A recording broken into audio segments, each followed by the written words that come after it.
ଭୁବନେଶ୍ୱରରେ ରସଗୋଲା ସଂସଦ ହିସାବରେ ରହିବା କଥା ସେଠି କହୁନାହାନ୍ତି ବିଭିନ୍ନ ପ୍ରକଳ୍ପ ଚାଷର ଯେଉଁ ଡ୍ରିମ୍ ପ୍ରୋଜେକ୍ଟ ଥିଲା ଯେଉଁ ଇଏ ଡ୍ୟାମ୍ କରିବେ ସିଏ ବି ଏପର୍ଯ୍ୟନ୍ତ କରିପାରୁନି। ଆଜ୍ଞା ଦେଖନ୍ତୁ ମୁଁ ଆପଣଙ୍କୁ କହିଲି ନିଶ୍ଚିତ ଭାବରେ ଅପରାଜିତା ଷଡ଼ଙ୍ଗୀଙ୍କର ଡେଣା କାଟି ଦିଆଯାଇଛି। କାହିଁକି ଆପଣ ନିଜକୁ ଦଳଠାରୁ ସବୁବେଳେ ଉପରୁ କାହିଁ ଭାବୁଥିଲେ? ଯେତେବେଳେ ନିଜେ ଜିତି ଯାଇଥିଲେ 2019 ମସିହାରେ ଆପଣ ଦେଖିବେ ପ୍ରତାପ ଚନ୍ଦ୍ର ଷଡ଼ଙ୍ଗୀ ସିଧାସଳଖ ଭାବରେ ଆମର ମିଟିଂରେ କହିଲେ ଦଳଠାରୁ କେହି ଊର୍ଦ୍ଧ୍ୱରେ ନୁହନ୍ତି, କେବଳ ଅପରାଜିତାଙ୍କୁ ଲକ୍ଷ୍ୟ କରିକି ସେ କହିଥିଲେ।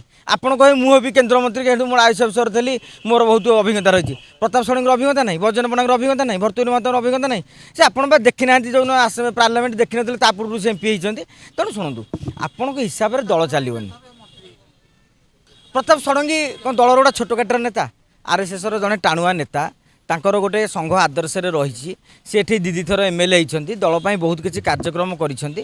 ତେଣୁ ଆପଣଙ୍କର ଉଚ୍ଚାଭିଳାଷ ରହିବା ଏବଂ ପ୍ରକୃତରେ ଦଳ କ'ଣ ଚାହିଁବା, ବେଳେବେଳେ କ'ଣ ହୁଏ ଆପଣ ଯେତେବେଳେ ଚାହିଁବେ ଯେ ମୁଁ ଦଳକୁ କାଟିକି ଆଗକୁ ଯିବି, ଦଳ କହିଲେ ଆମେ ତ ପାୱାର ଅଛୁ, ଦେଖିବା କେମିତି ତୁମେ ଆଗକୁ ଯାଉଛୁ। ନିଶ୍ଚିତ ଟସଲ ଚାଲିଛି।